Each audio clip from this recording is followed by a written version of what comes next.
પર ઉભો છું અને મારું મૂળ ગામ વેરાવળ સોમનાથની પાસે બીજ આવેલું છે 14 બીજ ભરી હતી 5 પાંડવો અને ત્યાં પણ 5 પાંડવોનો આજનો એક કિલ્લો છે અને એક વાવ પણ છે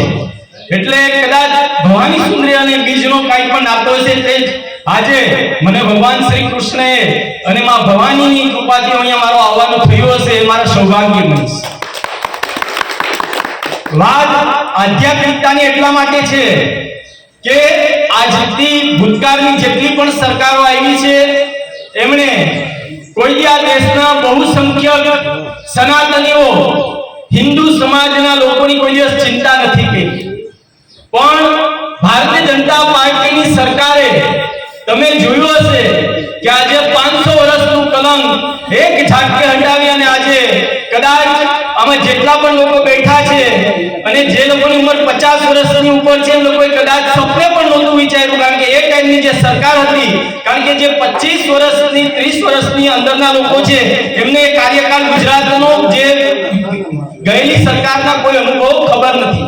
પણ જે લોકો 30-35 વર્ષથી ઉપર જે 50 વર્ષથી ઉપરના લોકોએ આ દેશની અંદર ગુજરાતની અંદર જે સરકાર હતી એની નીતિ જોઈ છે। આમાં ઘણા બધા લોકો હિન્દુ સંગઠનોની સાથે કામ કરતા હશે, એમણે પણ યાતનાઓ સહી રહી છે। હિન્દુત્વના કામ કરવા માટે પણ રોડા નખાતા હું ભજનગરમાં કામ કરતો ત્યારે અમારી ઉપર કાયદેસર ફોજદારી કરવા માટેની કોશિશો થતી હતી, પણ આજે દિવસ બદલો છે। આપણે કોઈ દિવસ સપને પણ નહોતું વિચાર્યું કે આટલું ઝડપથી રામ મંદિર થશે અને મારા ગુરુ જે સોમનાથની અંદર હતા એમણે મને કીધું હતું કે દીકરા તું જોઈ લેજે તારી આંખે હું જોઉં કે ના જોઉં, પણ એ બ્રહ્મલિંગ 7 વર્ષ પહેલા થયા છે, પણ મને એમણે કીધું હતું કે તારી આંખે તો અયોધ્યા મંદિર થતું જોઈશ। અને જ્યારે આ બાદ આપણે થોડા દિવસો પહેલા જ્યારે અયોધ્યા મંદિરની પ્રાણ પ્રતિષ્ઠા થઈ, જોઈ પૂરો દેશ રામમય થયો અને આપણે અત્યારે અનુભવી રહ્યા છે કે જ્યારે રામ રાજ્ય છે અને અંત્યોદય એટલે રામ રાજ્ય, કારણ કે ભગવાન શ્રી રામચંદ્રજીએ જે રામચરિત્ર માનસમાં રામ રાજ્યની જે વ્યાખ્યા આપી છે એ વ્યાખ્યા પણ અંત્યોદયનો જ ભાગ છે। એટલે આપણી સરકાર અત્યારે રામ રાજ્યનું કામ કરી રહી છે અને આપણે કોઈ પણ નકારી ન શકીએ। એક હિન્દુના નાતે તો ખરી, પણ એક ભારતીય આજે હિન્દુ સિવાયના અન્ય પણ જાતિઓ આપણા દેશમાં જે લોકો ગર્વ અનુભવી રહી છે કે અમે ભારતીય છીએ। એનું સૌથી કોઈ મોટું ઉદાહરણ હોય તો યુક્રેનના યુદ્ધની અંદર આપણે જોયું હતું કે જ્યારે આપણા વિદ્યાર્થીઓ ફસાયા હતા અને રશિયા એટલે દુનિયાની અનુભવી રહી છે કે અમે ભારતીય છીએ। એનું સૌથી કોઈ મોટું ઉદાહરણ હોય તો યુક્રેનના યુદ્ધની અંદર આપણે જોયું હતું કે જ્યારે આપણા વિદ્યાર્થીઓ ફસાયા હતા અને રશિયા એટલે દુનિયાની બીજા નંબરની વિશ્વ સત્તા છે, એમણે પણ જો યુદ્ધ રોકવું પડતું હોય ને આપણા વિદ્યાર્થીઓના હાથમાં જ્યારે આપણો રાષ્ટ્રધ્વજ હતો, જેમ ભગવા ધ્વજનું જેટલું જ ગર્વ છે આટલું ભારતના રાષ્ટ્રધ્વજનું ગર્વ રહેવું પડશે આપણે, કારણ કે રાષ્ટ્રધ્વજ હતો અને પાકિસ્તાનના અન્ય દેશના વિદ્યાર્થીઓએ રાષ્ટ્રધ્વજ રાખી અને યુક્રેનના યુદ્ધની અંદર ત્યાંથી બહાર નીકળીને પોતાના દેશ ગયા અને પાકિસ્તાનના વિદ્યાર્થીઓ પણ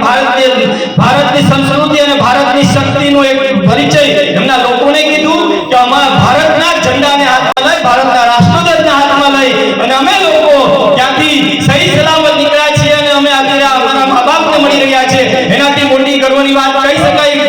શકાય। આજ આપણું ગર્વ છે। આજે ભારત દેશ જેમ કીધું કે 2047 નો રોડમેપ નરેન્દ્રભાઈ મોદીએ અને ભારતીય જનતા પાર્ટીએ નિશ્ચિત કરી લીધો છે, મિનમેક છે। માં ભારતીને પરમ વૈભવ જાતા કોઈ નહીં રોકી શકે, પણ માં ભારતી પરમ વૈભવ ક્યારે આવશે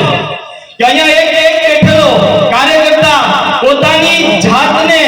એનાથી ઉપર ઉઠાવી સ્વની ઉપર ઉઠવું પડશે। પોતાનું કે પોતાના પરિવારનો કે ખાલી પોતાના ગામનો વિચાર નહીં કરે, પોતાના તાલુકાનો વિચાર નહીં કરે, જિલ્લાનો નહીં કરે, રાજ્યનો નહીં કરે, પણ રાષ્ટ્રનો વિચાર કરશે અને રાષ્ટ્રની ઉન્નતિ કરે અને પૂરી દુનિયાની અંદર જો શાંતિ સ્થાપ્ય હશે તો યોગ શક્તિ અને ભારતીય સનાતન સંસ્કૃતિ હિન્દુ ધર્મ નથી, હિન્દુ એક જીવન શૈલી છે, જીવન જીવવાની શૈલી છે। દુનિયા આખીને આપણે શીખવવા માટે આપણે લોકો પણ સક્ષમ થવું પડશે। એટલા માટે જ આપણે જે ગામે ગામ આજે તમે જોઈ રહ્યા છો કે આપણા પાર્ટીના વરિષ્ઠ લોકો આપણી પાસે જાજુ કામ છે, પોતાના વ્યક્તિગત પણ એટલા કામ છે, આ છોડી અને જ્યારે આપણા વડીલશ્રીઓ આપણા ગામની અંદર આવી 50-100 લોકોને મળી અને જ્યારે કુછના કાર્યકર્તાને મળવા આવતા હોય એનું કોઈ સામાન્ય કારણ નથી। એ વસ્તુ છે મોદી સાહેબે અંત્યોદયની વાત જે કરી છે,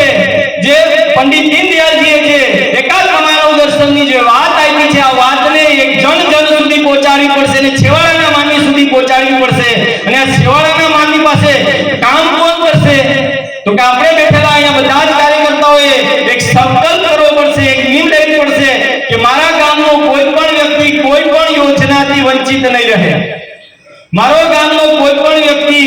અહીંયા દુખી નહીં હોય અને આ દુઃખનો હું ભાગીદાર